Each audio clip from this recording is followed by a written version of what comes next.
மீரான்ற அந்த பொண்ணு நம்ம தேவதாசி ஆக போறோம்னு சொல்லிட்டு ரொம்பவே சந்தோஷமா கோயிலுக்கு போயிட்டு தேவதாசி ஆகலான்னு பார்த்தா, அங்க பார்த்தா அவளோட ஃப்ரெண்டே காணோம். எங்க என்னோட ஃப்ரெண்டுன்னு சொல்லி அவங்க கிட்ட கேட்கவும், அவங்களுமே அவ வெளியில போயிருக்கா அப்படின்னு சொல்லிடுறாங்க.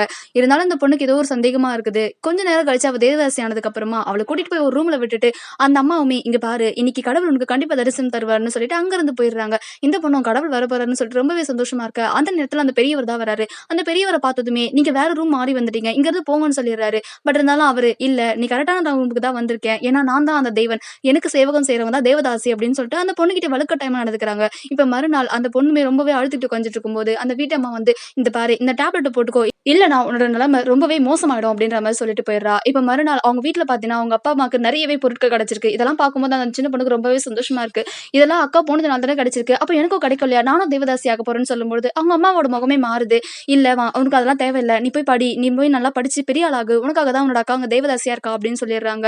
இப்ப அப்படியே கட் பண்ணா அந்த பொண்ண ஒரு கோவில்ல உட்கார வச்சிருக்காங்க. அங்க பார்த்தா நெறைய பசங்க போற வரவங்க எல்லாமே, "ஏய் புது பொண்ணு போலயே, புது ஐட்டம் போலயே" அப்படின்ட்டு அந்த பொண்ணுகிட்ட நடந்துகிட்டு இருக்க விதமே தப்பா இருக்குது. ஆனா அப்பா அதுல ஒரு பையன் மட்டும் அந்த பொண்ணுகிட்ட ரொம்பவே நல்ல விதமா நடந்துக்கிறான். "நீ எதுக்கும் கவலைப்படாத. நீ இங்க இருந்து கிளம்பணும்" அப்படின்ற மாரி ஒரு வித்தியாசமா அவங்ககிட்ட ரொம்பவே ஆறுதலா பேசிக்கிட்டு இருக்கா. இதெல்லாம் பார்க்குற கூட இருக்கிற இன்னொரு பொண்ணு, "இங்க பாரு இப்படிலாம் வந்துட்டு உன்னோட மூஞ்ச வச்சுக்காத. சோ இது இப்படிலாம் இருந்தா அவருக்கு பிடிக்காது. கொஞ்சமாச்சுனா சிரிச்ச முகத்தோட இரு" அப்படின்ற மாரி சொல்லிட்டு போயிடுறாங்க.